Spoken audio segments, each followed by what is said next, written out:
Now, it's just gone 10 to 7 now. More than 1 in 3 15 to 24-year-olds in Britain is now out of work, according to new figures. Rates of unemployment have increased here faster than in any other developed country, leaving us in front of only Spain and Greece. However, saying that, the number of young people starting apprenticeships is on the up. Richard Gaisford is in Worcestershire this morning. Richard, could apprenticeships be the way forward in getting people back into work, do you think?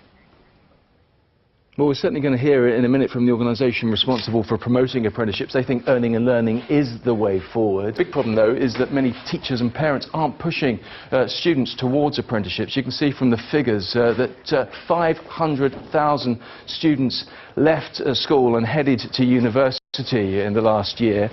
Just 130,000, though, went off to do an apprenticeship. And this skills gap we're heading towards is the problem. 80,000 scientists and engineers will be needed in the coming years, and that is why more apprenticeships are needed. Now, well, joining us now is Sarah Sillars, Chief Executive from the Sector Skills Council, and Beth Sherborne, who was awarded Higher Apprentice of the Year in the National Apprenticeships Awards last year. Congratulations, Beth. Brackets, clever girl. Very clever girl. Yeah. And you gained a degree whilst doing your apprenticeship, and you got paid at the same time. Sounds like a win-win.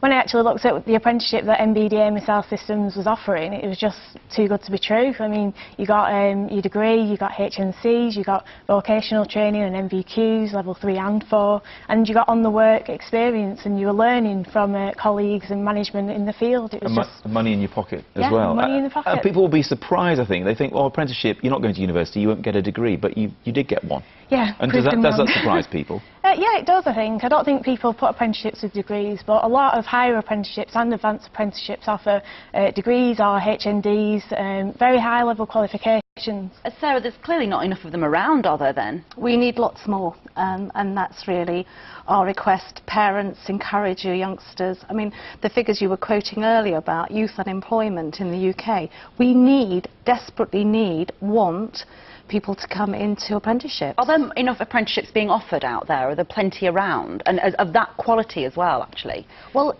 Beth's story is absolutely fantastic, because she came in as an apprentice and then got the opportunity to do higher education. So actually you can come in, be an apprentice and get a degree and learn and then have your career as well. So I think we have to break the myth that apprenticeships are not something that can progress you, advance you. And for me, many of the people that I work with in industry, many of them that are the top jobs, actually came in as an apprentice. 7:20. Now, are you a snob?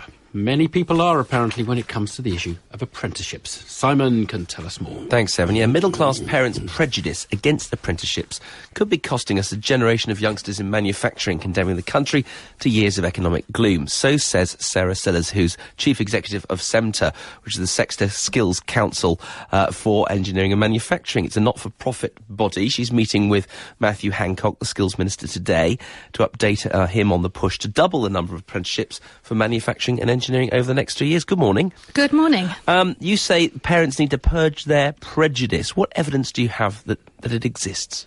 I think, being a parent myself and having seen my own children coming through the education system, certainly baby boomers can be guilty of having only seen a highly academic route as a starting point for their youngsters over the previous decade or two. And there was huge ambition for everyone to go to university, and the alternatives weren't given fair hearing. And what I'm seeing now is some fantastic achievements of youngsters going into apprenticeships, not only completing their apprenticeships, earning and learning, but also many of them having the opportunity to do higher level qualifications and do a degree as well. So I'm very keen for people to see all aspects of the spectrum as a starting point for their career.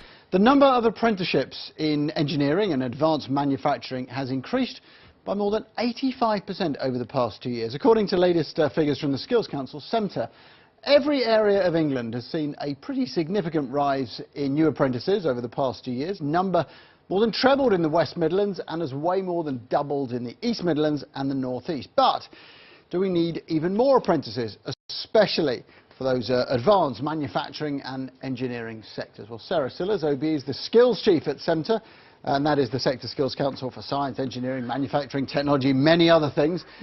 Good afternoon to you. Well, lots of apprentices coming through the system. Do we need more? We absolutely do. With the surge and renaissance and headwind in engineering and manufacturing, the need is ever greater. We're not able at the moment to fulfil all the graduate requirements we have, and conversely we need a lot more people to be enthused and engaged in coming into apprenticeships in engineering, science, manufacturing, technologies. Huge opportunity, need to have more engaged with us. It's one of those words, isn't it, that sounds quite sort of resonant of another era, apprenticeship. But it is a real, I guess from your perspective, a legitimate option to, let's say, higher education.